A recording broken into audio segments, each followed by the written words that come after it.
is an Unspoiled Network podcast. This is Unspoiled, covering The Leftovers, Season 3, Episode 5. It's a Matt world. 4 Matts. Oh, it was worth it. Every last one of those was worth it. Formatted? In this episode...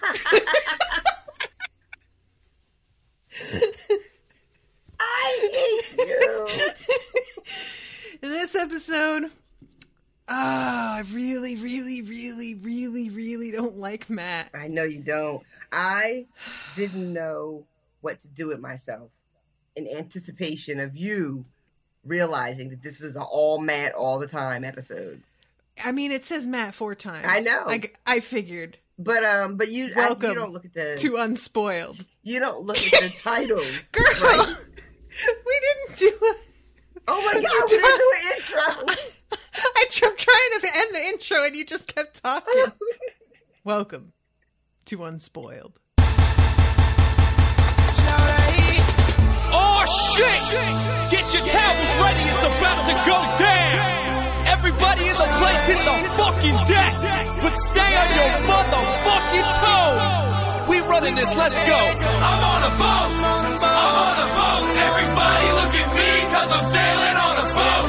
I'm on a boat!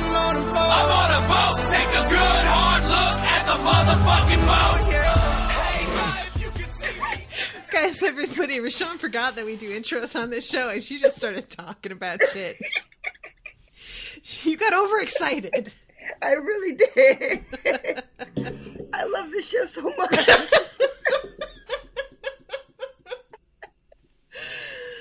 Oh, God. All right, so this episode was bonkers. Yo, every time I think that this show has gotten, like, more bonkers, they're like, hey... hold my beer. Here's a fucking ferry filled with lion worshipping sex monsters. Enjoy. And God. And God's here also. Also, somebody set off a nuke. Oh. So, man, yeah.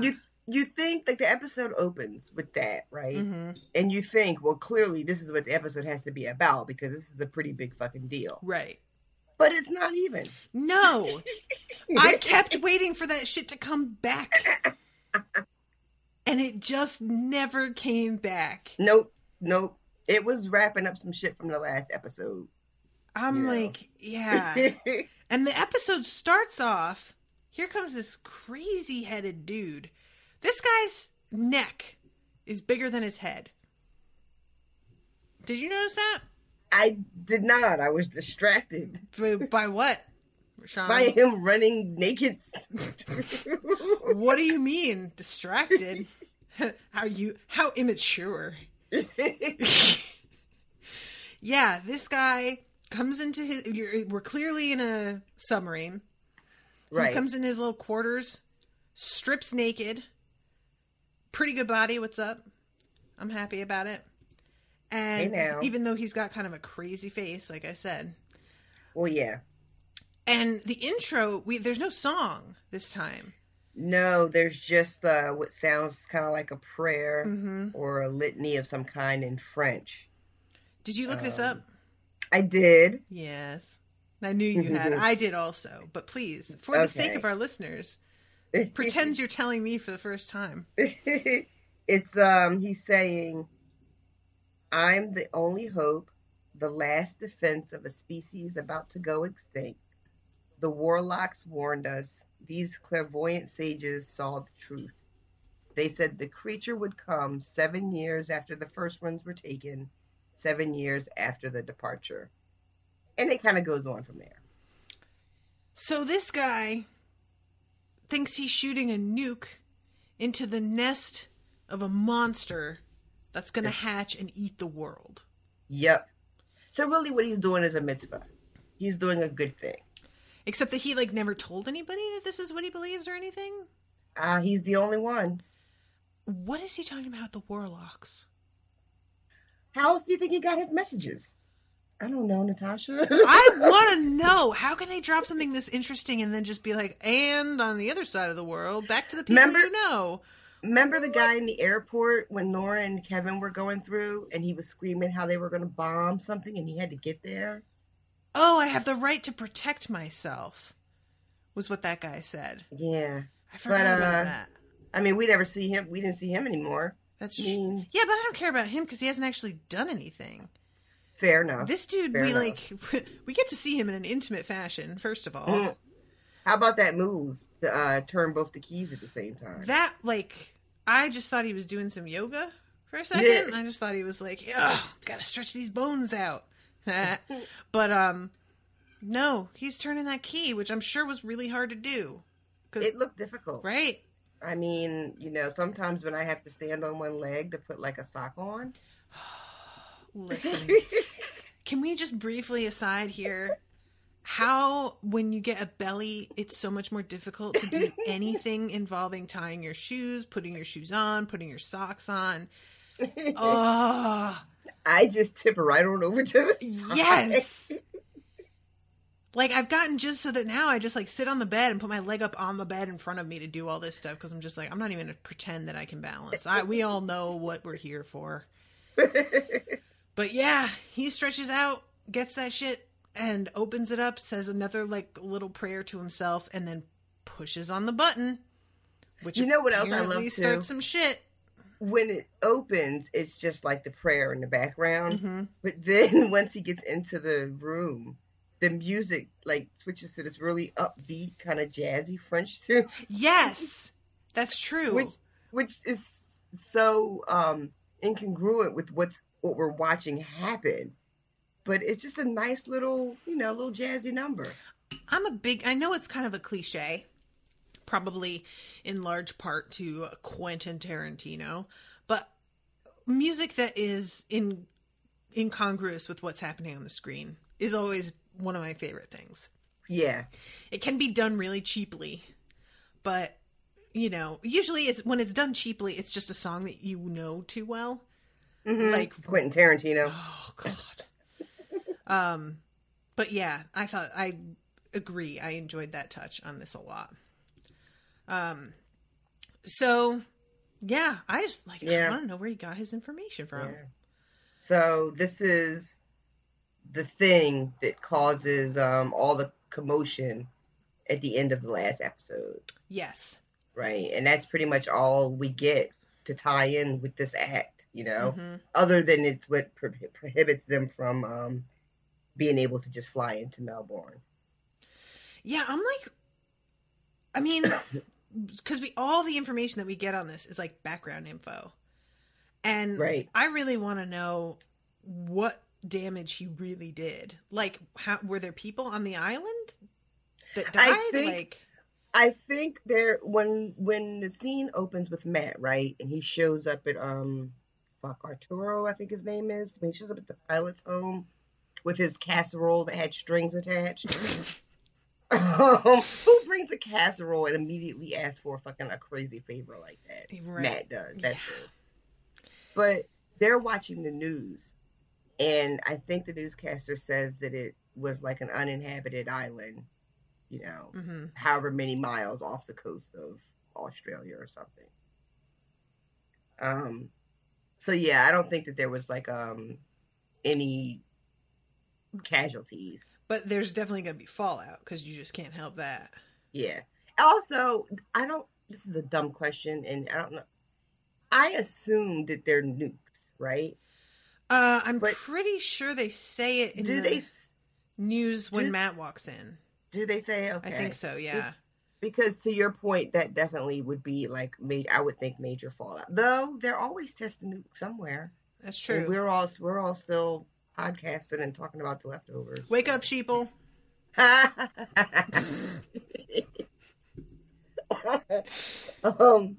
So all right, so then the episode proper opens with Matt telling this guy that he's going to fly him to Melbourne. Oh my God. And he's so mad about it. Can I just fucking rant for a second here? Go ahead. I'm sorry, guys, if you can hear clinking. I'm drinking a cup of tea. Matt's face annoys me. Matt's whole self And I'm pretty sure that this actor is fucking outstanding. Because he just nails it so hard that I just hate everything about, like, the way he stands and holds his shoulders, the, like, prim way that he, like, thins his lips out, the beard to give himself a more paternal Yahwehan sort of look, the fucking sweater vests. Everything about this. I don't know if it's fair to be casting aspersions against sweater vests. I am honestly, with many men, a fan of the sweater vests. I won't lie. But Matt does them a disservice with his self.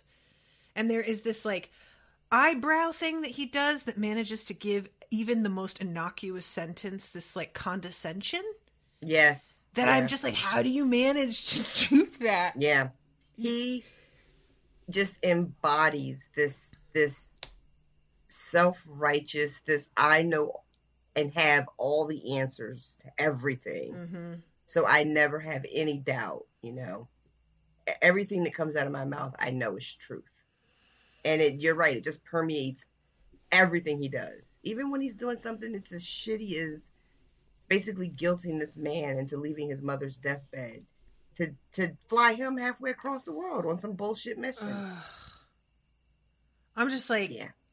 The gall and just the whole way he is. Mm-hmm. And this poor guy is stuck there now, and they're fucking on the ferry, and I hope he just leaves. I really do. I really hope they just get stranded, because that's, like, on them.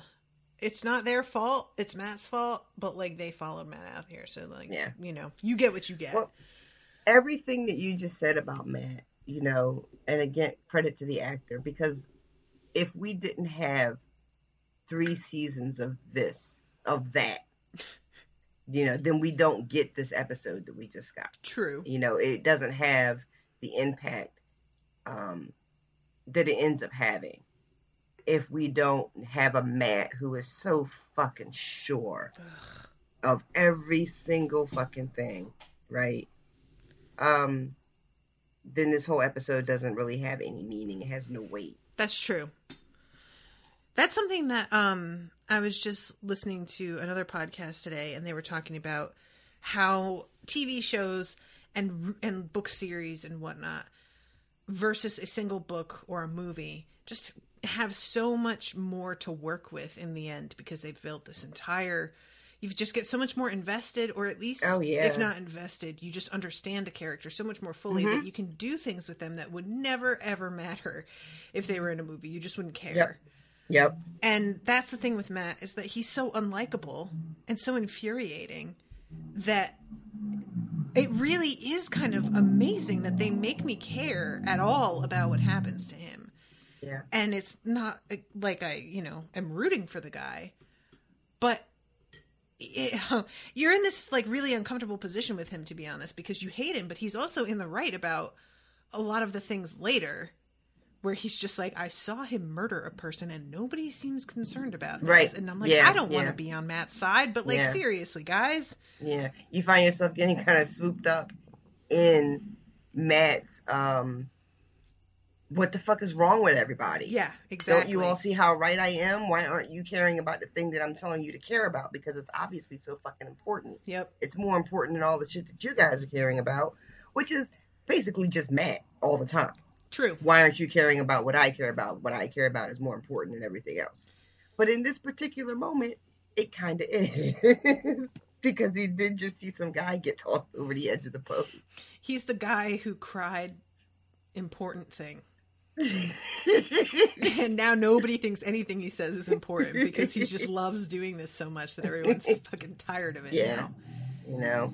He's been, all right, well, so to backtrack a little bit, he basically strong arms this guy into agreeing to fly a fake aid mission to Melbourne. And he is waiting at the plane for John and Michael, and Laurie is there. Laurie is my fucking hero in this scene. I love Laurie. And he is all pissy. What? No girls are allowed. That's what are you doing? basically what he's like. He keeps on acting like it's just that she's not part of this. But like, honestly, I really feel like it's misogyny. I really feel like that's at the core of this. Is like, this isn't your place, lady.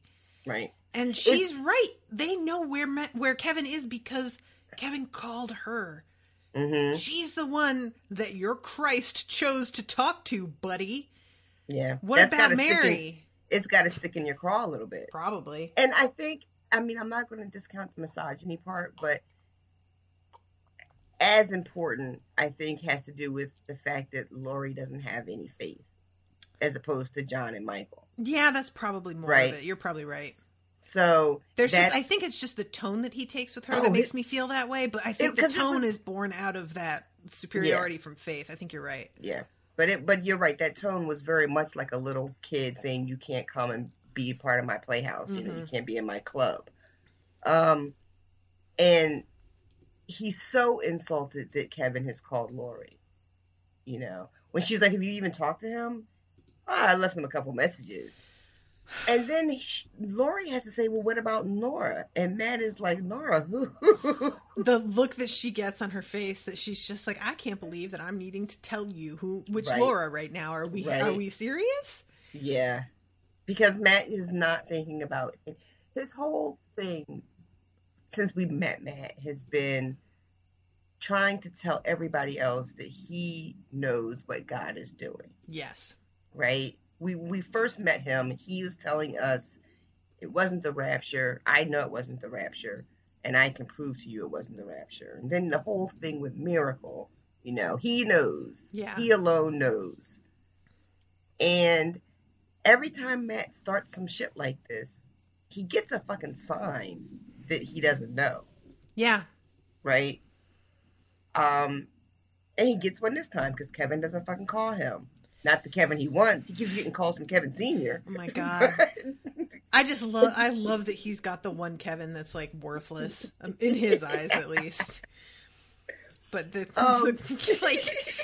both of them, yeah. I just, and I love too that when they're in the plane, like Lori's screaming at him all of the flaws that she knows that Kevin has. He has a tattoo that's misspelled. I think that's supposed to be true too. I read somewhere. I wish I thought to look it up. That his tattoo is really misspelled? That he really does have a tattoo that's spelled wrong somewhere. That's amazing. Because I assumed that those tattoos were like makeup. No, that's real. God damn. That shit's real. Oh no. You know how I feel. I'm sorry, sweetie. That's a lot. Oh, it's so good. God damn. But anyway, so, yes. Sorry, and then, I distracted you. You really did. I'm all fucked up. So, yeah, right when she's screaming and then the plane hits turbulence. You got to come forward. I was right here. Oh, sorry. When they hit turbulence. Yeah. And you see how satisfied Matt looks? His fucking smug ass face. Like, what, he thinks the hand of God just swatted their plane? Yes. Like, for her blasphemy. Yeah. Can I just say that the fact that anybody would be glad that God is that fucking petty is just somebody that I just fundamentally don't understand. Do you know that somebody would rejoice in the fact that your God would wipe a plane for speaking ill? Yeah. People love that shit. It's just like the fact that you are hoping that God will do something that childish and human-like to a person. It just feels like it's such a great summary of just who Matt is right there, honestly. Yep. Pretty much. And it turns out that despite the fact that they got clearance because they're a relief mission, quote unquote, they're not being allowed to land in Melbourne. They're being rerouted to Tasmania, which, shit. On way on the other side of where the fuck they're trying to be. Yeah. Like to the tune of 11 hour ferry ride. 11 hours. I was just like, what do you even do? Because that ferry doesn't look like it has beds on it. Like, it's not the kind of thing that you, like, it does not look like it's set up for people to, like, have cabins and shit. Yeah, or even, like, seating that's consistent. It's, like, wide open in a lot of places. I'm just like, well, maybe people tend to, like, drive their cars? Yeah, that was ride in their cars? I mean, whenever I think of a ferry, I tend to think of that, which is probably not the real. Maybe that's the only ferries I've ever been on have been the kind where you can, like, take your car on. Mm-hmm. Yeah, in Connecticut, there was one that I went all the time to Block Island, and you could take your car on that, but it wasn't really common because Island was so small, you just didn't need your car. And so yeah, but maybe that's more what it's like. But yeah, these people were they weren't really sleeping anyway, so I guess it didn't matter for them. They weren't. That's a whole other thing. They had, even the sex was standing up most of the time, it seemed like. It was wherever they could fucking, yeah, they didn't give a shit. Nope. It was not about comfort at all. So they talked to the guy at the desk who's like, I mean, you can ride with them if they say you can ride with them, but that's not up to me. And he goes and talks to this woman wearing this fucking lion hat. All I could think of was Luna. Yep. That shit popped right in my head. I didn't mean it to. But they like fucked it up though. Because it's like, it's Luna, but like all like burnt out post-college, done too many raves Luna. You know, like Luna who needs a good rest and to get hydrated. If anybody was going to end up in that kind of a sex cult, though, you're right. But that's what I love about Luna. Yep. She would be down. Yep. She'd be like, "This sounds adventurous." Yeah, she would definitely just be like, "Well, all right, I suppose." And she won't let them on. And Matt, one guy just walks by. And he's like, well, what about him? You didn't ask him for the password thing. And she's like, well, he's a friend of the captain. And he goes, well, we're friends of the captain. And she just looks at him and then says, is that true? And Michael in the background just goes, no. And Lori's face. Oh, it's so good. She's so proud of Michael in that moment. Yep. And it's especially because it's fucking pompous, self-righteous Matt with a bold-faced lie. Yep. You know, you're supposed to be the man of God, and Michael has to be the one like, no. Right. Yeah, this is in the Dresden Files, we've talked about the character of Michael in that book, who is a man of God. And Michael is like not a guy who fucks around with this kind of behavior. He would be very irritated with Matt.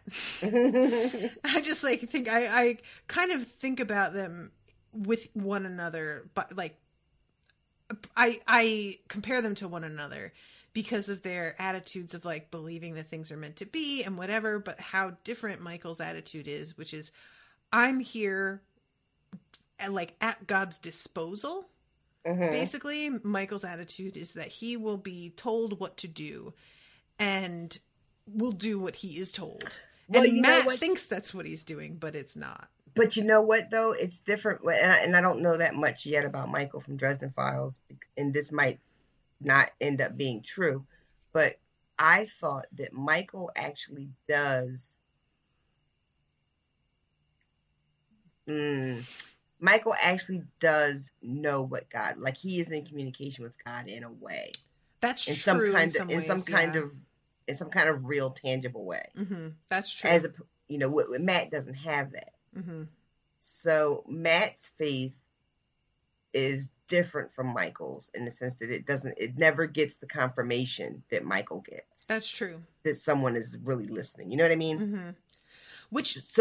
It makes sorry. Oh, no, sorry. Go ahead. I was just going to say, which makes Matt have to be almost over the top with it because he's constantly trying to reinforce his own faith by, like, convincing other people. You know, really what he's trying to do is make up for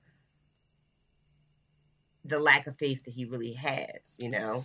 It's like overcompensating almost. Yeah, exactly. Yeah, that's why I was going to say that, like, the fact that Michael, like, is as flexible as he is, despite apparently having some real line on the actual God, is, and he doesn't, like, lord it over people the way that Matt does. It's pretty remarkable. Right. To be honest. So, yeah. So she's like, there's going to be lots of fucking. Are you sure you want to be in on this? And he's like, yes, it's fine. Even though he looks like the squarest person that ever squared. God damn. And she asks him to tell her the dirtiest joke he knows, and Lori tries to step up, and she's like, Lori pops right the fuck up. She starts to say something about a panda. I'm like, what? I read what someone claims was the joke she was going to tell, but I didn't think it was that funny or that dirty, so I don't think it's right. I don't think it's right. It's a panda walks into a bar, it's abridged. Panda walks into a bar, orders a sandwich, and then shoots everybody up and walks out. And as he's walking out, one waiter who wasn't killed says, why would you do that? And the panda tosses him like a National Geographic and says, read about it. And it says, panda, black and white mammal that eats, shoots, leaves. That's not the joke. And I was like, that can't be right. That eats, shoots, and leaves. Because that's like an old grammar joke. I guess. That's like, that's the kind of thing that somebody would post and then be like, lack of punctuation kills. Ha! Right. Why you need the Oxford comma. Mm-hmm. But that's what I saw, and I was like, yeah, I don't think that's it. No. Matt's joke was much better. That was fucked up. I love how hard it is for him to just get that last sentence out. He's just like asking God for forgiveness as he's saying it. Oh, he's so uncomfortable. Oh, God. But it gets them on. And I forgot to mention that when he's buying the tickets for the ferry, he like straight up tries to leave Lori out. Oh, that's right. That's right. I just love her just screaming, fuck you, Matt, from like across the office. Like she's on the other side of the counter and she just screams that shit. Yes. That is the correct reaction. And how John is just like, come on, man. Like, he doesn't want to, he's the one who has to hear it after Matt pulls this kind of shit.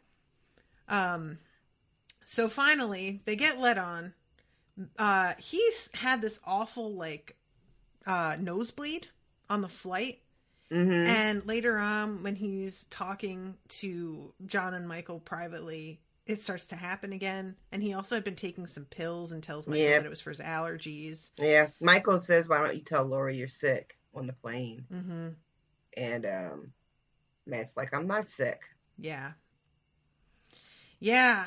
Michael's like, why are you lying, though? Yeah. I mean, like, he's not really doing a great job hiding it. And I'm wondering if that's not part of, like, his urgency about getting Kevin back. I don't know. It's just a weird thing. Like, one would almost think that Matt wouldn't want to leave Miracle, considering, you know. Yeah. Well, he's so desperate that Kevin needs to be in Miracle on the anniversary. Mm-hmm. He still has not told anybody. Why? As far as I know. Why, right? Yeah. If it's something that he shared with the congregation, it wasn't included in anything that we saw. Mm-hmm. So I don't know if Michael and fucking John are supposed to know what is going to happen. When they were on the plane and he says when he's arguing with Lori and he's like, you know, do you believe me? Do you believe me, John? And John says, well, we're going to know in 4 days, won't we? Yeah. So it's almost like they're expecting something and they know what they expect, but they just haven't said it. Mm-hmm. Yeah, I'm really curious what the hell they're thinking. Like, And I like, too, that Matt keeps on talking about how we have to get him to come back. We have to get him to come back. And John finally is like, maybe we should just ask him what he wants to do. Michael says we should just ask him. Michael says that. Okay. And the look that Matt gives him when he says it. Yeah. Is like, what do you mean ask him what he wants? Yep. This isn't about him. Yep. This is about me. Haven't you been paying attention? Which is just incredible that somebody could claim that he was maybe the second coming and also not give a shit about what he wants. Right. How, though? And that whole thing, too, is plays out later in the episode, because when we get introduced to David Burton later, and all of these guys are standing around like it's the most ludicrous story they have ever heard in their entire lives. And how could people even believe for a second? Meanwhile, y'all are on your way to pick up a guy that you're writing a scripture about. Oh, my God. I just like this. Oh, man, this whole episode. So he's in there cleaning up his bloody nose, which, I mean, he's bleeding a lot. It's nasty. And the guy who comes to wash his hands next to him is like, oh, he hit you, huh? God hit you. And he's like, what? Because it has two meanings. And he says, I've seen God smite many a man on this boat. And Matt's like, I'm sorry, are you asking me if God punched me in the face? And he's like, yeah, you know, God, the one, Yahweh, red hat and beard, top deck. Like, it goes left real quick all of a sudden. You're like, I thought we were on the same page. We're not. And he goes up there, and there's this dude just chilling all alone in like a parka and a baseball cap. And a Make America Great Again hat. Is it really? No, it's not. Oh, it looked like it could be from the back. I was like, holy shit. Commentary. Any red hat I see is now automatically one of those. That's fair. Owen bought like the Make Donald Trump Again hat from The Daily Show when the election was happening, because Trump was like his original last name before it was changed. And he won't wear it out now because it looks too much like the real thing. Yeah, he's just like, I'm not messing with that. Doesn't want to draw that kind of attention. Nope. So Matt comes up to this dude and is like, are you telling people you're God? And the dude just hands him a card. It says, yes, I am God. And just walks away. Like the card I said that just I should get for you that would just say no. Business card. And no, I didn't create unicorns. Eve was not made from Adam's rib. It was his tibia. Evolution is real, but it doesn't work the way you think. I asked Abraham to kill Isaac just to see if he'd do it. I mean, and he's getting riled up about this. Oh, Matt is livid. Michael's just like, why do you fucking care? You know this isn't real. Right. Whatever. Yeah, but Matt cares a lot. So, do you recognize this guy? The actor? The guy in the red hat. No.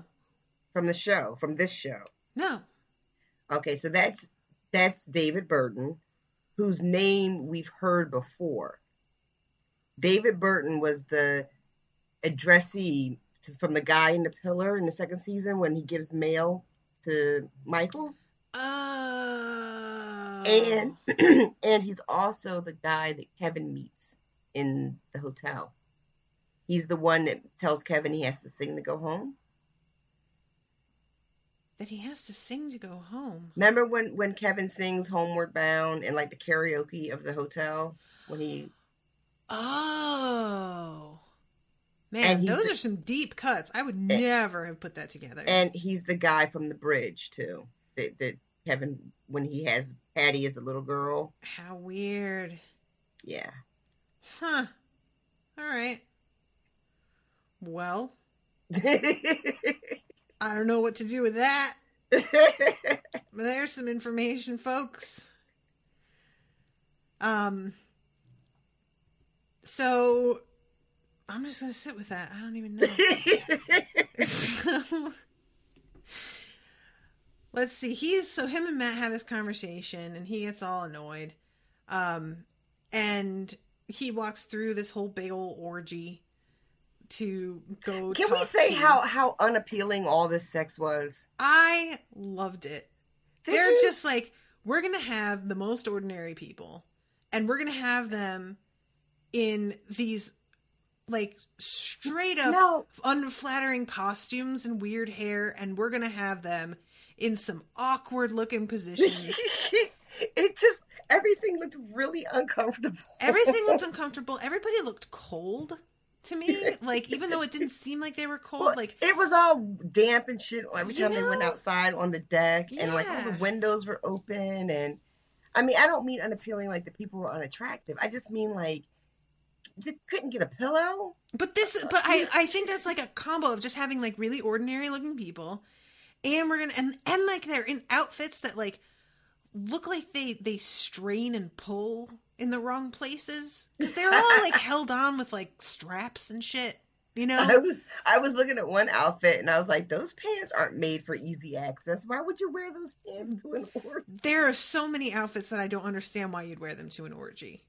There's a woman later who's like getting head, and she's got these 2 horns made out of like wig hair on top of her head. Yeah. And I'm just like, how can you do anything with that friggin' thing on your head? Like, it'd just be so limiting. Wouldn't the point of going to an orgy be to let loose? And you're just gonna like have this really restrictive costume that like keeps you from doing half the shit?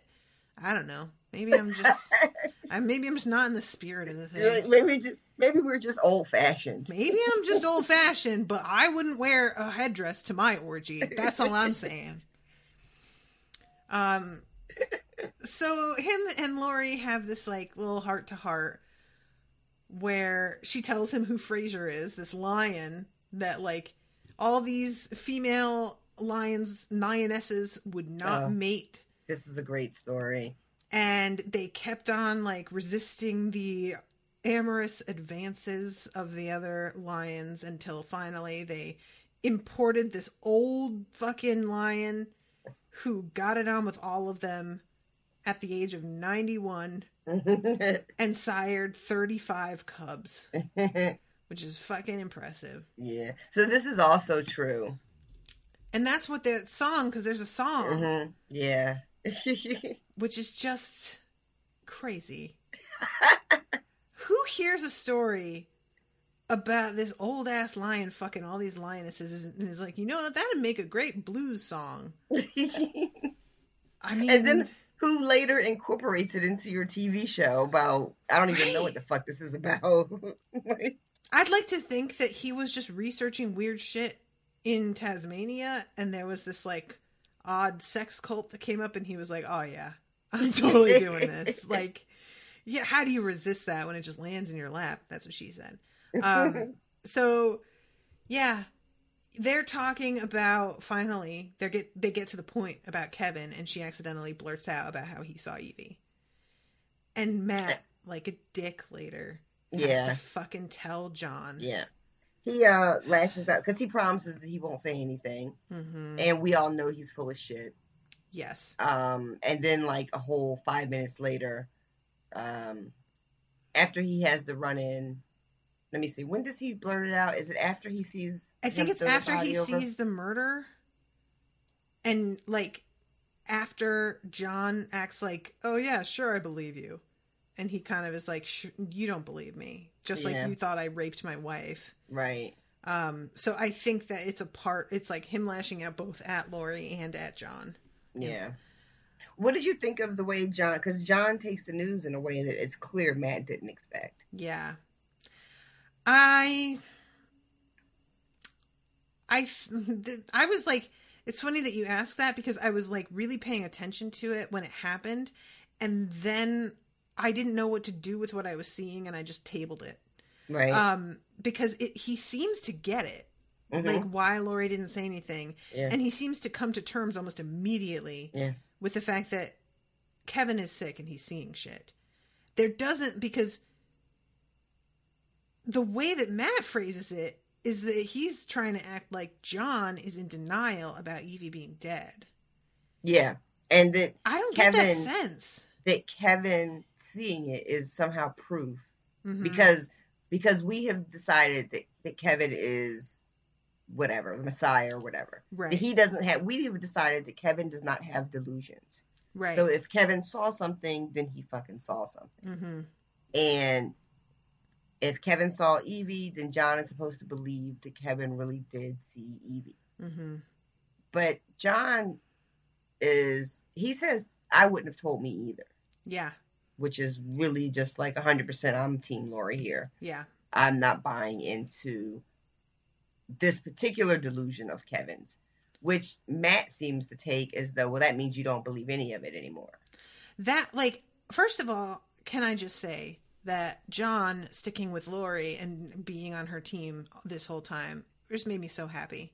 Yeah. I, like, you know, it's bad enough to, like, not that you aren't allowed to have your own mind, but especially in light of the fact that Matt keeps trying to leave her behind and ditch her. If he took the side of the guy who was trying to do that this whole time, that'd just be real ugly. Yeah. So appreciate that. And I'm not sure how much of what he says is him, like, just trying to, you know, be supportive of her and how much he really believes it, but it felt to me like he really believed that this was not something to be taken seriously. I think part of it, and this is a lot of guessing on my part, because we didn't get a lot of internal John Murphy so far this season, you know? Mm-hmm, mm-hmm. But I think when Matt said, you know, where's your wrath? You used to burn people's houses down, right? Mm-hmm. I think it had the opposite effect that Matt was going for. I think it reminded John of something he didn't want to be anymore. Yeah. You know? Like, almost if Matt had left that part out, maybe John would have slipped into believing it easier. But I almost think that it had the unintentional effect of pointing out to John, you might have burned Matt's house down. Wait, what? That Matt is sort of pretending to be someone he's not. Oh, I see what you're saying. Ooh. You know, like, where's your wrath? And he's looking at him like, I should have it for you, because what are you fucking doing? And he's like keeping it in check because this man, God knows he deserves it. But I hadn't even thought of that. But yeah, how about that? Because they do have, you know, when you think about John Murphy in the second season, and he wouldn't even let Matt tell people that his wife was possibly coming awake, you know, or that they even moved to Miracle because he wanted her to get better, right? You know, and now John is Matt's, you know, right-hand man on this whole, for lack of a better word, this miracle mission that they're on. Mm-hmm. Yeah. Yeah, Matt, John would have burned Matt's house down. Right? I think so. Because this guy is, like, writing fucking gospels and shit. And I think what Matt doesn't understand is that for John shot Kevin and saw him get up. Like, there's some actual physical shit he saw himself in person that cannot be denied. That, yes, this happened. I was there. I know what I saw. Right. But same for Michael. Right, same. And so the two of them are in Matt's corner in that is a fucking miracle, just no matter how you look at it. That's just really impossible and a thing that has happened more than once.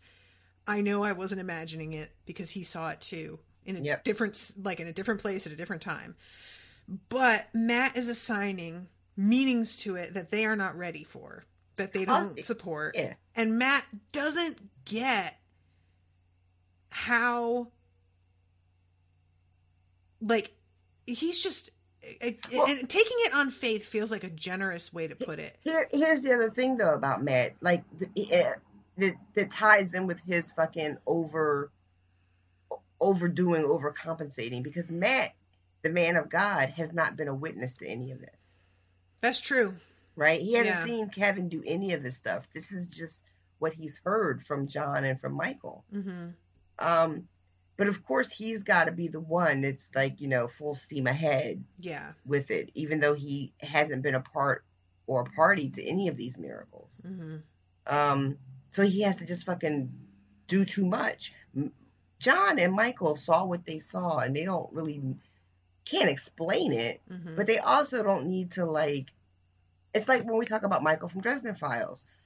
They don't have that desperation to make something be something because they saw it, you know? They saw it. Matt didn't, so he's got to, you know, he has to see something. It's not real until he gets a chance to see a miracle, too. Where's his miracle? It feels like he's always screaming, where's his miracle? And, like, he's saying that, and fucking Mary came back, dude, and she had a baby. Yeah. It wasn't enough. Like, wasn't enough. What? How selfish can you be? Yeah. And the fact that he squandered it and she left. When that comes up later, and he said when he's you know, really talking to God, and he is talking to God, whether we believe this David Burton is God or not, it, like, doesn't even fucking matter. 100%.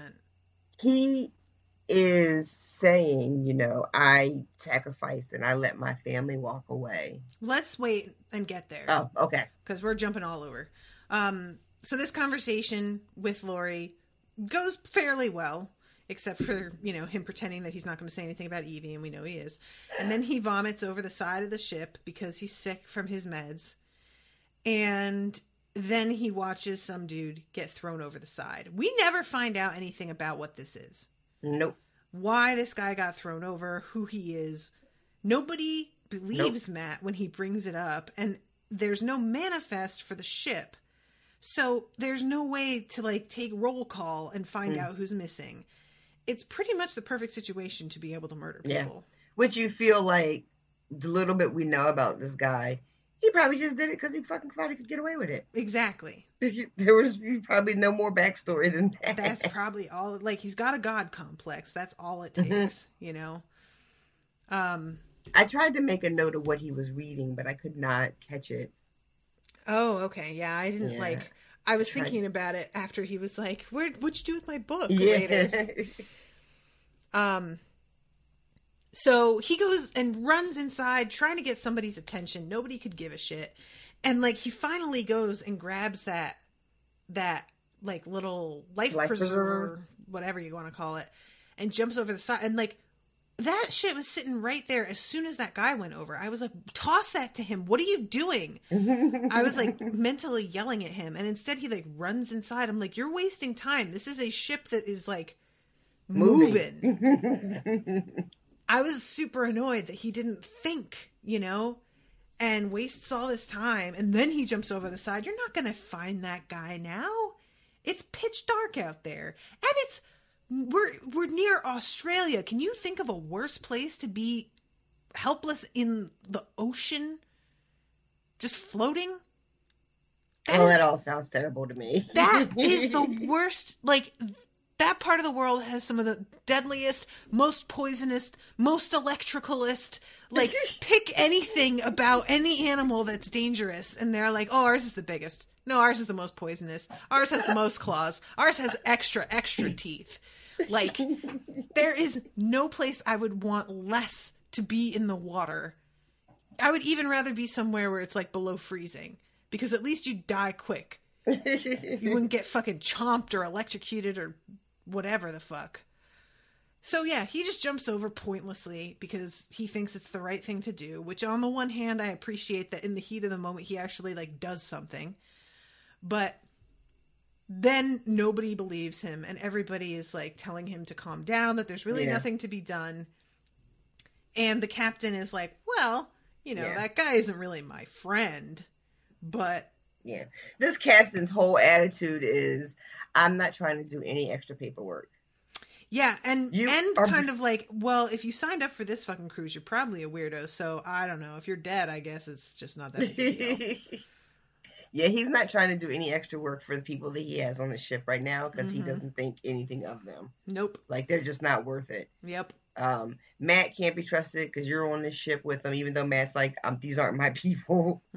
And whoever got tossed overboard isn't worth the trouble because he's with these crazy people. Yep. No, he's not impressed at all. And blows Matt off. Yep. And then so does John, basically. A little bit. Yeah. Like when I told you I didn't molest my comatose wife. Yeah. He just takes his emergency blanket and tosses it on the ground. Yeah. And stomps out. There's like two, he says that to John, and then is it earlier when he tells Lori that she should have a whistle? That was before they even left. That's the plane, right? Mm-hmm. Yeah, there's like two little callbacks to when, you know. Where's your whistle? Because it really seems like you could blow off some "fuck you, Matt." Yeah. She says "fuck you" like 4 different times in this episode. She's reminded. There's a character in the newest season of Twin Peaks that just reacts to literally everything with "fuck you," and she's reminding me of that a little bit this episode, and it's deserved much more in this case than it is in Twin Peaks most of the time. But, yeah. So he's wandering, trying to get somebody who has a list to compare, so that he can prove that yes, I saw somebody get thrown off. Which is just such a weird thing for people to think that he's making up, because why would he? Yeah, that's what's so bizarre about it. And even to tell you, I mean, I understand why our group, Lori and John and Michael, because they are, I think, especially John and Michael, starting to see just kind of how unhinged Matt is, because he is frantic. I mean, as this episode goes on, he just gets like crazier and crazier, quite frankly. Like his eyes get bigger and bigger. He looks more and more disheveled. He's just, he's fucking going crazy here. But you would think that other people would be like, oh shit, somebody went over the edge. Maybe we should put some spotlights out there or something. There's just no appropriate reaction from anybody, and I guess it could be because of the group that chartered their ferry or whatever, but yeah, I think that's why this was selected as the group that he's traveling with, not just because of let's put this weird sex cult faith up against his faith and point out how ridiculous everything is, but also we have to put this into a situation where the people on board don't give a shit. Yeah. And the people in charge also don't give a shit. Yeah. So it has to be extreme enough that it would, that Matt wouldn't get any help from either side. So I guess mission accomplished. Yep. So this is when Matt, like you say, he throws his little heat blanket on his little tinfoil blanket. He just runs off. And he goes, and we see him. He says he's going to go to the infirmary to lay down. But yeah, he's going to find that list that Lady Lioness had. And she doesn't know where it is, does not care. He straight up asks, don't you care that somebody could have died? And she said, no, not really. And he's starting to get so pissed. And I knew as soon as she's like, there's one rule, you can't say his name. Oh, you knew he was going to say it. Matt's totally going to say that shit. Oh, yeah. And did you have any idea what would happen? They tell us if you say his name and you become him. I still don't know what's happening. So these broads, he gets grabbed around the throat with like a hawser, I don't remember the word, and dragged into this main room. They bring in this wooden lioness kind of doll. Paper mache monstrosity. And this woman who looks disturbingly like myself, chubby woman with dark hair and a cute face, comes and starts to rape him basically. And he's screaming. Yeah, it's super hard to watch. Oh my God, this is so uncomfortable. Yep. And I remember when I watched it, when it was happening, I was just like, oh my God, please no, please no. I just I do not want this to happen. Please do not let this happen. Oh, it was terrible. And he finally gets out. It was a close thing there. Yeah, he freaks the fuck out, as well he should. And he just starts screaming no, and he breaks free. And then he grabs the megaphone and just starts yelling at everybody. So, are they just collecting sperm? It looked like that's what they were going to do. Yeah. And Because there's When so, they had there's planned a, to like the way that this is treated is like it's some sort of punishment, and like initially the way that they talk about it, but then when it's happening, it feels like they're treating it like it's an honor. Yeah, it's like I'm not sure if I don't even understand it enough. But you're right. It's like a warning. Don't say it. Mm-hmm. But then, maybe the implication is that whoever does say it is the one that's brave enough to say it. I really don't know. I don't know. It's just like, with what everybody is out fucking all over the place, it doesn't feel like anybody'd be that averse to this happening to them. Right. So I think that's part of it too, is that within the group itself, everybody knows what the deal is, right? Mm-hmm. So they know the consequences of what happens if you say his name. Like, they understand it fully. So if they slip and say it, or they say it on purpose, they're going to know what's going to happen next. Mm-hmm. But, of course, Matt has no idea. So also when he struggles, he breaks free. It's not like they tackle him to the ground and force it. He's able to just walk away from it. It's almost like they think that once they get started, he'll be fine. He'll be into it. Yeah. And I mean, like, with the exception of the girl who had the manifest at the beginning of the ferry trip, nobody knows Matt from anybody else. I mean, you could probably, if you were paying attention, you could be like, oh, this guy's not hip. Yeah, I mean, like, one would think you just... But everybody is all drunk and horny. People have been hitting on Lori and John. They don't give a fuck. Everybody's here for the thing. Don't even bother with those two. Yeah, right. They were so disgusted showing up but don't want to fuck. What kind of bullshit is this? Wasting everybody's time. That's really the vibe, mostly. It's just like, I went over there and tried to fucking start some shit. I could have been over there starting some shit. Exactly. And so finally he breaks free, he walks outside, and he runs right into God. And it's like, I know what you did. You think you can get away with this? And grabs the guy's shoulder, and he turns around and fucking sucker punches Matt right in the gut. Yep, and Matt drops like a fucking sack of dirt. Yeah, he does. Matt is having a terrible night. Yeah, he is. He really is. These Matt episodes really put him through the ringer. I swear to God. I know. I saw his name on this, and I was like, well, let me prepare for another episode of everything going wrong. Because that's just every episode he's been in has been trials and tribulations. Yep. Every time. Yeah.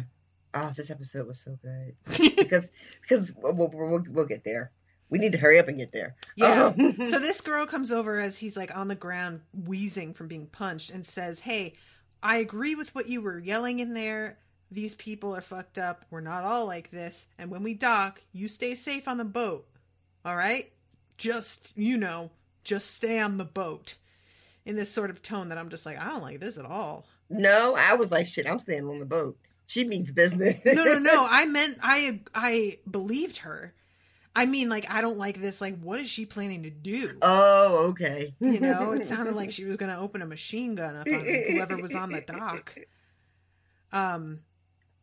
So then Matt goes to his friends. The man who perpetrated the murder just assaulted me. He needs to be dealt with. And they're all like, the fuck do you mean dealt with? And he's like, oh, just torture him into a confession. Yeah, he like quotes some fucking scripture, and John is like, we're not going to be reaping anybody. Oh my God. He is everything. Like, he is just the perfect blueprint of how fucking fiends are made. People, like, I'm just picturing, there was that show Lore. I don't know if you ever listened to that show. Mm-mm. Lore is a lot of both folklore and like true stories that have sort of mysterious, well, who knows what's true, but a lot of that has a historical basis of some kind to it. Okay. And there was one recently about a man who was a witch hunter and actually made up this title for himself and was paid for it. And worked on behalf of the government in England. And was he white? Claimed. You think? You think? And Matt is somebody that I 100% could see turning into that kind of person. Burning a witch and being 100% convinced he's doing the right thing for everyone. Yeah. And charging for it. You know, just, yeah. Yeah, speaking of charging, Matt had $20,000 in cash. Okay, I almost brought that up and then I forgot. Because that's exactly how much Nora had. How's everybody got 20 grand? What the fuck am I doing wrong in my life that I don't just have $20,000 that I can liquidate at the drop of a hat for whatever I fucking need? I'm living wrong. Apparently. Oh, shit. I'm sorry, that just popped in my head. When you said, and charging for it. Charging for it. Oh, fuck. So this is when he blurts out that shit about Evie because nobody wants to help him torture this random guy. And then John is like, I wouldn't have told me either. Looks straight at Matt. Mm-hmm. And Matt apologizes, though. Yeah, it seems like he suddenly, like, kind of gets slapped awake for a second. Plus, he had said to Lori, when she said, don't tell him, what kind of person do you think I am? Yeah. And then you just showed us exactly what kind of person you fucking are. Yep. Ugh. Question asked, question answered. Right. He has this look on his face, like you said, like he's been slapped with a reality of something. Mm-hmm. And you think, oh, is this Matt starting to get it for a second? It seems like at least for a second. For a second, right? It feels that way. But apparently what we see on his face is just a look of determination to do something else. I don't know. I feel almost like he did have that realization. He's like, oh shit, maybe I'm not a good person. Well, if I'm not, may as well torture God. You know, almost like I'm just going to lean into it now that I know. Yeah. Well, like I said, he looks like he made a decision in that moment. So definitely, you know, it could be right. Like that's the decision he made. Like I'm going to fucking go get some answers. Damn it. Because God owes me personally answers. Mm-hmm. Because that's a thing. I mean, he does though. Like all of us. You have a lot to answer for, God. I hope you're ready. And yeah, so he goes and knocks God out with the butt of an axe while this woman's getting eaten out, and she's like barely phased. Yeah, it's just the whole, like, I don't know if Matt sees them. I know he doesn't give a fuck if he does, but just the fact that there are all these people around as all of this craziness is happening, and nobody is like moved at all. Nope. It's just like, okay. I just saw an assault, but it's whatever, dude. I'm busy. I'm just like looking at this fucking damp ass metal deck. Look, I have already told you that it all looks super uncomfortable. And she's laying back getting eaten out buck ass naked on these cold metal benches. All that ocean spray is coming over and it's just all slimy, I'm sure. And right? It probably smells like dead fish. Oh, God, you know it does. Like, I just don't understand. I guess I have more hang-ups than I thought. Look, it's comfort. Maybe she's high as fuck. Maybe that's like when you're super high, you just don't even feel uncomfortable. Okay, yeah, that's true. You know what? That's probably what it is. That is totally true. All right. I forgot to factor all of the drugs into the equation. Stupid me. So, this conversation with God. Oh, man. Is super rad. It's so good. It's so good. First of all, what do you want? My attention? I already have your attention. No, you don't. Oh my God. That's harsh. It really fucking is. That is really harsh. Oh. And I love the lion sitting right there in the background, roaring because Matt's getting a little too mouthy. And, yeah, he's like, shh, you're going to agitate him. And then he's like, admit what you did. And he's like, yeah, I threw him overboard, whatever. What?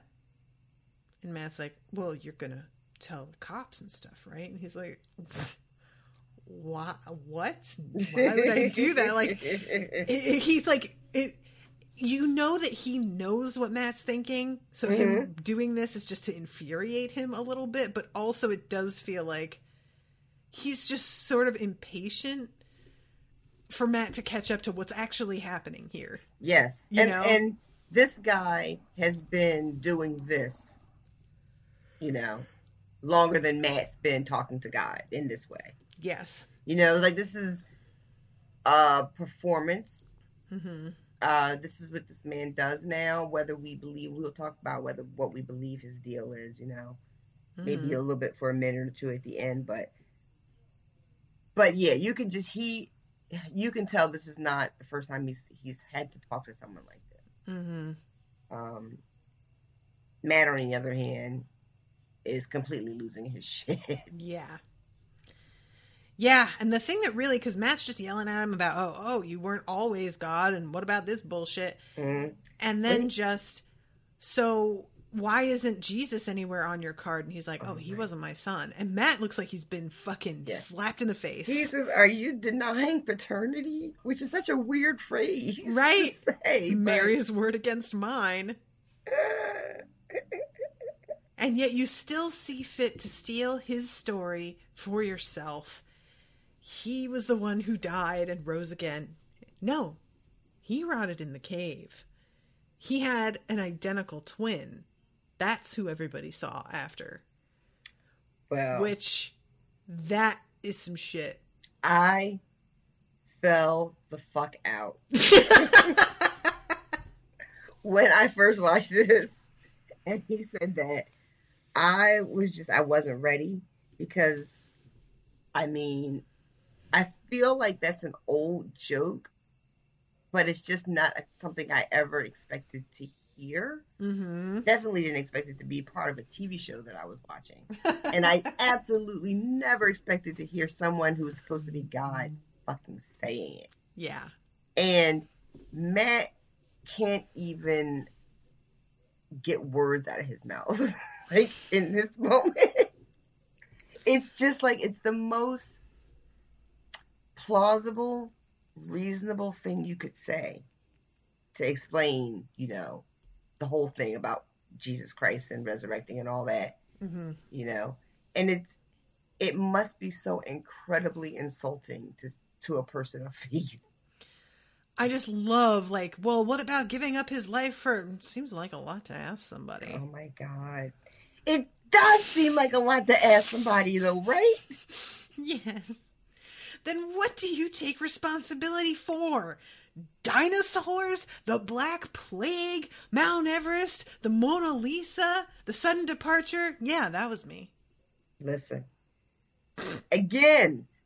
Like, we with this whole show, right? This whole series. Mm-hmm. We don't know what it is. Nobody can explain it. And now you have God strapped to a wheelchair saying, oh, no, that was me. That one was me. I did that. Why? Because I could? You're going to have to do better than that. No, I don't. You do. Why? Because there has to be a reason. Why? Everything in my life I've done for a reason. Why? And then, to help people, to guide them, to ease their suffering. Even though I suffered myself, I sacrificed my happiness. I let my family abandon me. Why? For you. Can we talk about how good his acting is in this scene? Oh my God, he's so mad.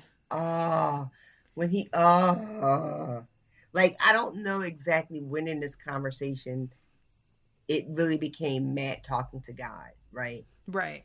Because clearly at the beginning, he's just being antagonizing and, being kind of a dick about it because he's got this guy, and this guy is a murderer, and he's got a lot of nerve walking around saying he's God. But somewhere in that conversation, there's a switch happens. I'm going to say it's when he says, that's a lot to ask somebody. And then Matt's like, so what do you take responsibility for? I think that's a real question. Okay. Do you know what I mean? Like, that is where I felt the shift for real. And then he says to Matt, everything you've done because you thought I was watching. Mm-hmm. Because you thought I was judging, but I wasn't. Mm-hmm. I'm not. Oh my God. You've never done anything for me. You did it for yourself. And Matt looks like he might burst into tears. Yeah, he does. Like, legit. Yep. And then says, is that why you're killing me? And he just nods in this, like, soft sort of, yeah, you know, no hard feelings sort of way. And Matt says, I prayed for you to save me when I was a little boy. I was sick like this. I prayed for you to save me, and you did. And now it's back. Why is it back? And he says, I can save you again. Untie me. Matt unties him. Mm-hmm. He tells him at the beginning of the conversation, too, that he's going to untie him. When Matt's like, why don't you turn the ropes into serpents? Oh, my God. I forgot about that. Mm-hmm. And he says, I don't have to. You're going to untie me. So he unties him. And this dude leans forward next to Matt's head and snaps his fingers and says, you're saved. And it's a pretty fucked up moment. Yeah. And the way he's looking at Matt the whole time that he's doing this is with this, like, knowing contempt. And it's really a, like, ugly look. Yeah. You know? And then he just gets up and walks away. Yep. And Matt's just left there. Oh, it's fuck, dude. It's If it turns out that Matt's not sick anymore, I'm gonna die. I will literally die. What did you? So okay, after that scene, it's just like the morning, right? Mm-hmm. It goes to him standing kind of like on the bridge, just looking out. Yes. And the captain comes up to him with the news that they found the body. By the by, surprise. You were totally right about that murder that you saw. And he asked Matt, you know, will you be able to hang around and talk to the police? And he says, unless you have somewhere else to be, or pressing business or something like that. Mm-hmm. And Matt's all like, nope, I don't have anywhere to be. Yeah. Which is very different from, we've got to get to Melbourne, you know. Yeah. So what do you think's going on there? I think, like, he realized, yeah, you're doing this for you. That there probably isn't some huge plan where Kevin has to get back. And, in fact, you don't need to be there. I mean, he brings up Miracle earlier and is like, I got my wife back and my child. And John's like, I lost my wife and my child. Mm-hmm. So, big deal. Yep. BFD, dude. I'm not, the main thing is, like, because him letting go of this whole thing with Kevin after that conversation makes total sense. Mm-hmm. I'm surprised it sank in the way that it did, but it seems like it really did. The thing that I was curious about was whether he would have told the cops who it was for real. Because I don't think that he thinks that guy's God. No. But I don't know what he thinks now. You know what I mean? Like, mm-hmm. I don't know. Whatever the case, he takes the advice of that woman who talked to him when he was down, because she gives him a look when he's, like, watching her and her friends talking. Mm-hmm. And one of them has this giant pair of bolt cutters. Mm-hmm. And I was just watching this like, I don't even know. And yeah, this, like, transition is made the most clear when he goes and just tells Lori he's sick. Mostly because nobody can know that the pastor who praised Miracle's healing powers is dying of an illness that killed him that almost killed him when he was a kid. Right. Nobody can say that. That's no good for morale. That's not good for the collection plate. Mm-hmm. And we don't actually, like, in this episode actually hear what is wrong with him. I don't know if it's like leukemia or something, you know what I mean? Well, he says I was sick like this as a child. Right. And we know that's what he had when he was a kid. Oh, was leukemia? Yeah, I think so. Oh, okay. I didn't remember that we had heard that. So he tells Lori this, and then there's like this, bullhorn behind them as the police roll up to the dock. David Burton, you are under arrest. And God just turns and fucking runs. Yeah, what kind of God is that? He fucking makes a break for it. Lame.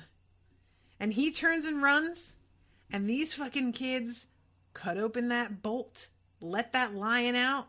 That lion takes his ass down like he is an old dying antelope or something. It is brutal. And then Matt turns around and you can hear this lion in the background and this commotion and people screaming, and then you hear a couple shots, and I assume they killed the poor lion. Which, seems unfair. It's just not fair. It's damn lion. I mean, it's going to do what it does, right? And it goes and kills him, and then Matt turns to the camera Oh my God. and says, "That's the guy I was telling you about." Oh my God. Which means like 1,000 different things. Right? It means everything you wanted and needed to be. Everything. So we saw a lion kill God. So It's just that's like the thing that happened. Like at this point, it felt like Matt had let go of some things, and then I'm sure he interprets this as God killing this dude, because a lion is the symbol of God in Christianity. That is just like their primary symbol in everything. The lion laid down with the lamb, and drenched in the lion's blood, and Aslan, whatever. And so this happening, I could 100% see Matt having what he feels like was a simple crisis of faith. And this restores his immediately faith. Restored, because he is one stubborn son of a bitch. Right. However, it would be pretty rad if it didn't. Mm-hmm. Like, I feel like it will, because people are just not changing that quick. Yeah. Usually. Yeah. I like that they're on the deck, and John's there, Lori's there, Michael's there. And when the lion attacks David Burton, there's like a quick shot of like Lori, like, horrified, and John like shocked and trying to cover her face. And Matt's face is just like nothing. Yep. It's like nothing. He's just like he's not even affected at all. That's the thing, is that like I want to think that there's no way that this doesn't restore Matt's faith, because that's an enormous thing to happen, and it's just so rife with symbolism, and like what he would normally, it would be his like bread and butter when it comes to storytelling. Yeah, but he doesn't have an emotional response to it, and especially when you think about what his response was when there was turbulence on the plane, right? And then there's just his face is just, that was the man I was telling you about. It's just like, yeah, okay, so that happened. Yeah, there's no smugness or satisfaction or anything. No, not even the satisfaction of having seen a murderer get justice or anything, just nothing. I just really want to know how the fuck they made that lion attack look so real. Yeah, it was pretty impressive, right? For a show that doesn't usually do stuff like that. That is like, I mean, it just looked so real. Yeah, it tackled him like it was a fucking... Can you imagine something like that coming at you? That shit was enormous. Yeah. I think that I don't have a great idea of how big certain animals are. Like, it's impossible until you see them. that I think of, I'm like, about the size of a golden retriever. That's probably about how big it is, right? Lions, cheetahs, alligators, elephants, golden retriever, probably. So even though we, met him briefly in this episode, this David Burton, we didn't get a lot of his backstory. We got some of it. What do you think it means, if it means anything, that we saw in real life, right?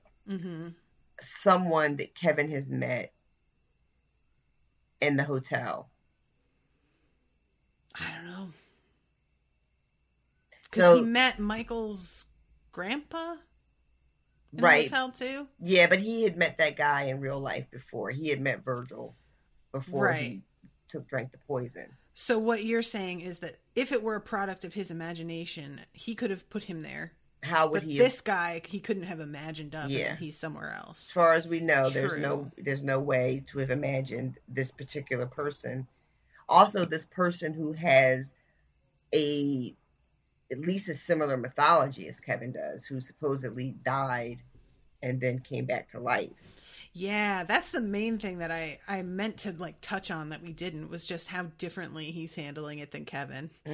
Because Kevin's like, I just want to forget about this as soon as possible. Yeah. And this guy's like, oh, well, I guess that I am the creator of the universe now. Yeah, that's, and I mean, yeah, and this guy seems to have not just embraced his whole I'm God, but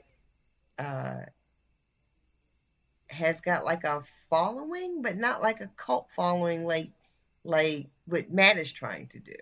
Right. Maybe because this guy's an asshole. I don't know. But we don't hear anything. Wait, they asked the captain, do people believe he's really he died? Says a few of them do, but mostly they're just having a laugh. Yeah, he does say that.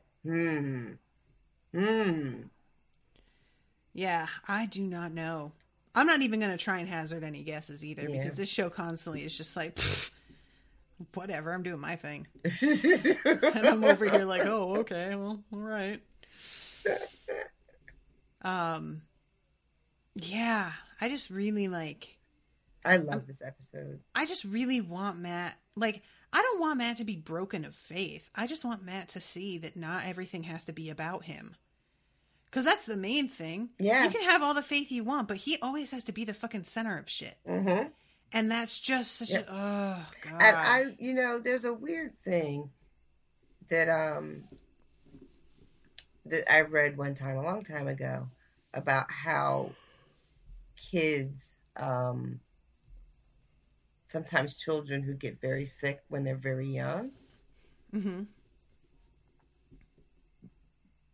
I don't know how to say it without sounding like a jerk off. I'm not trying to be nasty about it, but that because children are inherently narcissistic anyway, right? Right. Kids always think everything is about them. That's why kids think that they're the reason their parents got divorced, even though they're not, right?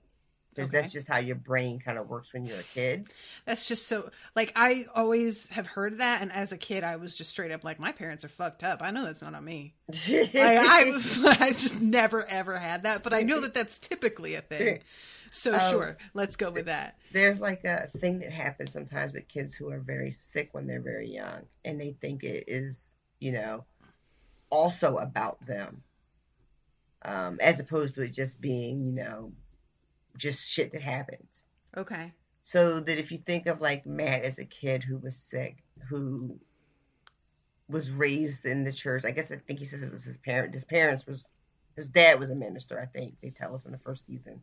Okay. It's like their parents' church. That if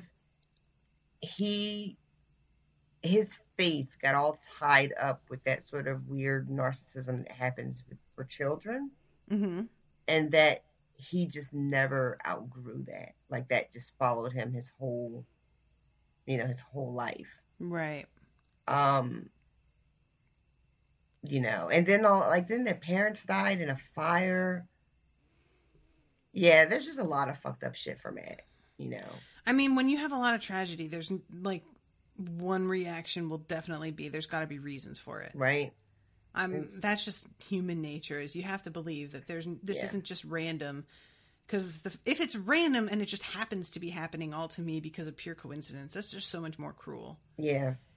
So yeah, if you can give it meaning, and then you dedicate your life to your particular faith, and then bad shit keeps happening to you even after you've done that, then maybe the bad stuff is happening to you because there's some greater thing, for you later.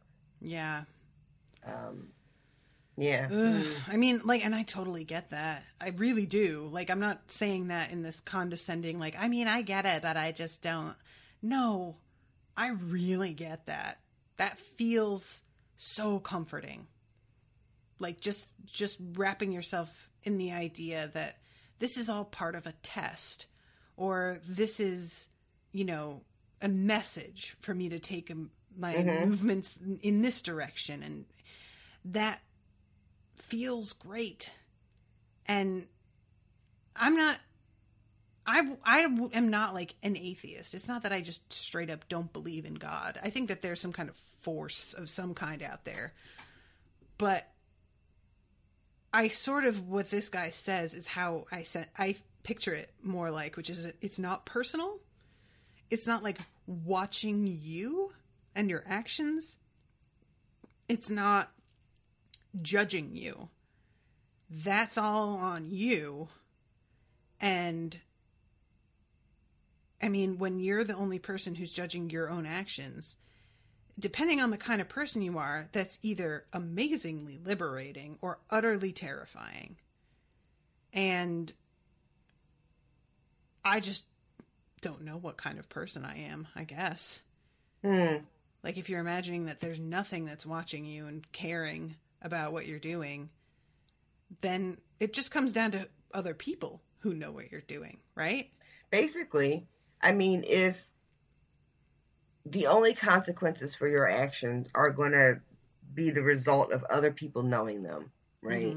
Then you only have to modify your behavior for other people, as opposed to an omnipotent God who is going to know everything about you, whether you hide it from people or not, Which is weirdly how I feel like a lot of people live, is just make it look good to everybody else. And whatever fucked up shit I do in private, that's mine. Even though, allegedly, God's watching everything. It doesn't feel like it's believed a lot of the time. I don't know. Well, that's because even when we come up with this idea of God, we have all these little caveats to it, all these weird things you can do to get out of all the terrible stuff you did, your confessions and your, I don't know, whatever you call the things, the Hail Marys. Hail Marys and being born again and all that kind of stuff that you can do. Like we built ourselves an out into our thing. Yeah. We say here are the hard and fast rules, except this and that. It's so funny because last week we were just talking about religions that are obsessed with death, and I was alleging, well, we're all obsessed with death. Like, if you are religious, that's usually the focus is on what happens after death, and you're operating your life now based on what you think will happen then. And that's pretty, like, we had that conversation just last episode, and that's pretty much what he throws in Matt's face here. Yeah. Just like, yeah, you're doing all this shit because you think it's going to get you something. I'm not even looking at it. Yeah. That's just not even a factor. Yeah, and that's, like you said, that's one of the most terrifying things to think about, is that really, what if no one is looking? What if there isn't anything that is really giving a fuck about what we are doing with our individual lives, right? What if it really doesn't matter? Then you kind of curl up into a ball. The thing that it comes down to then is that it doesn't matter to anybody except for the people that you're being decent to. Wow. And is that not worth anything? Apparently it's not, something? Though. Apparently it's not, because we have to create, and across cultures, across the world, across the millennia, we have continually come up with all these other things. It's really kind of, when you stop and think, you're just making life miserable in the moment for everyone, including yourself, in order to please something that you don't know exists. Yeah. When you could just be decent. Yeah, you could just be cool, man. Just be fucking okay. Which would be awesome, because then people would also be cool to you, because everybody is being cool. But nope. nope. We decided no, that wasn't going to work out for us. We overcomplicated shit like so much. We're like a world full of mats. God. It's like that fucking, was it Jewel? In the end, only kindness matters. You know that song? I do not know that song. Oh my God. That's like the whole song. I only know her one song, the other God song. What If God Was One of Us? Wasn't that her big hit when she first came out? No, that was another woman, wasn't it? Yeah, But I don't think that was. Oh, Jewel. wait. Was that Joan Osborne? Yeah, that was Joan Osborne. What was Jewel's song? Oh God. Oh, Now you're gonna make. It's like, isn't that the one where it's like I'm in a bunch of pieces on the floor? Oh no, that was Natalie Imbruglia. Oh my God, this whole conversation is so 90s. So 90s. Oh, I can't remember Jewel's song. But her album was called Pieces of You, so that's the one I'm thinking of. Oh, who will save your soul? That's what it was. That was a good song too. It was all right. I liked it. I always like songs that have a little bit of yodeling in them. Not too much. I'm not a Shakira fan. Just a smidge of the yodeling. Just a little bit on the end there. Oh, and Foolish Games. Oh, that song got so overplayed. I don't remember that one at all. Oh, there was a couple of girls that sang that in my my school talent show, and they were so bad. It's one of those songs that has a lot of minor keys, and if you're not a great singer, like getting those right is real hard. And these poor girls were in 8th grade and were not good at it. Anyway, Jewel. Now I'm gonna look up that other song though. In the end, only kindness matters. Oh yeah, it was Jewel. Yeah. 1998, Jesus. Oh, God. I'm gonna go hide my head. All right, lady. All right. Well, guys, thank you so much for listening. That's episode, what is this, 6? It was 5, I think. 5. Okay, yeah. So there's 8 altogether, right? Yes. 3 more? Yes. All right, cool. Well, it's going to be kind of killing people because we're going to record the next 3 and then we take our trip, I think, before the final episode is going to be ready to go. Everybody's going to be like, come on! But I hope you all have been enjoying it. Please make sure to leave a review on iTunes. RoShawn and I went late tonight, so I will not do a bunch of announcements, but I have some things to tell you, so I will be doing those at the beginning of the episode next time. Remind me. Thank you for being here, madam. Thank you for having me. And we will see you again next week with a new episode. Toodaloo, motherfuckers. Bye, guys. Never thought I'd be on the phone. It's a big blue watery road. Yeah, beside and look at me. Never thought I'd see the day when a big boat's coming my way. Leave me when I say I fucked up. That was an Unspoiled Network podcast.